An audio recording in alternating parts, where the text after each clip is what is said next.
All right, today we're going to talk about 9.3, some of the debates about the environment since 1900. But first, we've got to have a little understanding of what some of those environmental problems are.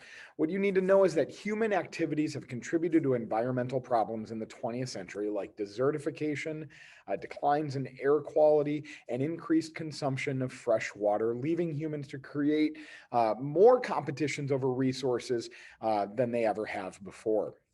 The release of greenhouse gases, meanwhile, into the atmosphere will contribute to new debates about the nature and causes of climate change and what we should be doing about it. Now, let's take a look at some of these causes of the environmental changes that we see in the 20th century. And we start with population growth. The world's population will nearly double in the first half of the 20th century to 2.5 billion people.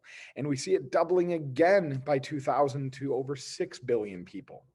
New lands need to be brought under cultivation, resulting in deforestation, soil erosion, and increasing rates of extinction of species.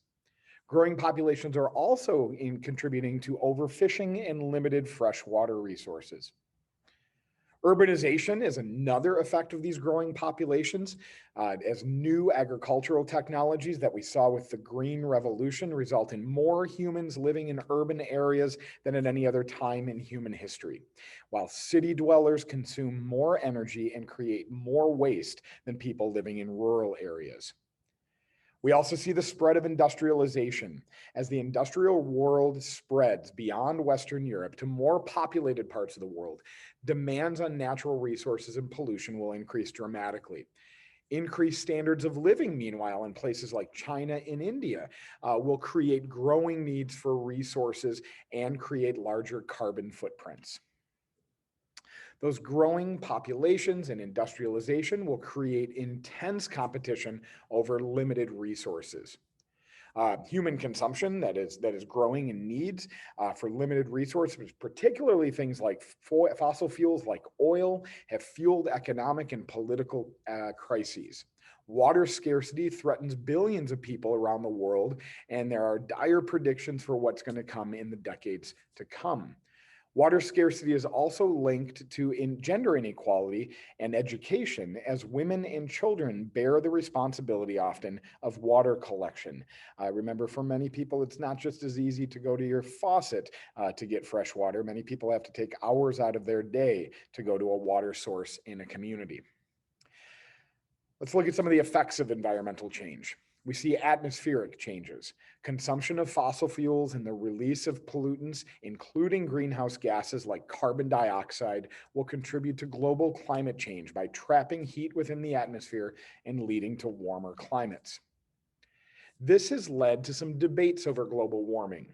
Now, despite overwhelming scientific consensus over the consumption of fossil fuels contributing to global climate change, skeptics do persist, questioning whether global warming was truly man-made. Now, while some believe that global warming is in fact real and man-made, they consider the economic costs and challenges of solving the issue too great to bear and have been reluctant to bring dramatic change to their consumption practices.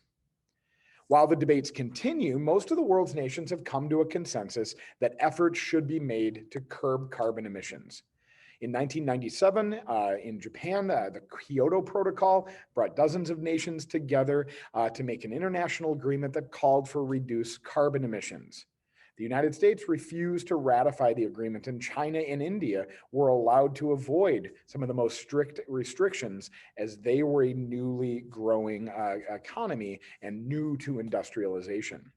The Paris agreements of 2015 to limit emissions was agreed to by most nations. However, the United States withdrew during the Trump administration, but very recently under the Biden administration returned to the Paris Climate Agreement. So the big three that you want to take from this: growing populations are going to put greater strains on the Earth's limited resources and create pollution on the land, the water, and in the atmosphere. Most nations view issues from climate change as some of the most pressing issues in our world's future. And despite debates, most of the world is committed to working to improve the conditions that contribute to global climate change. And we'll talk to you next time.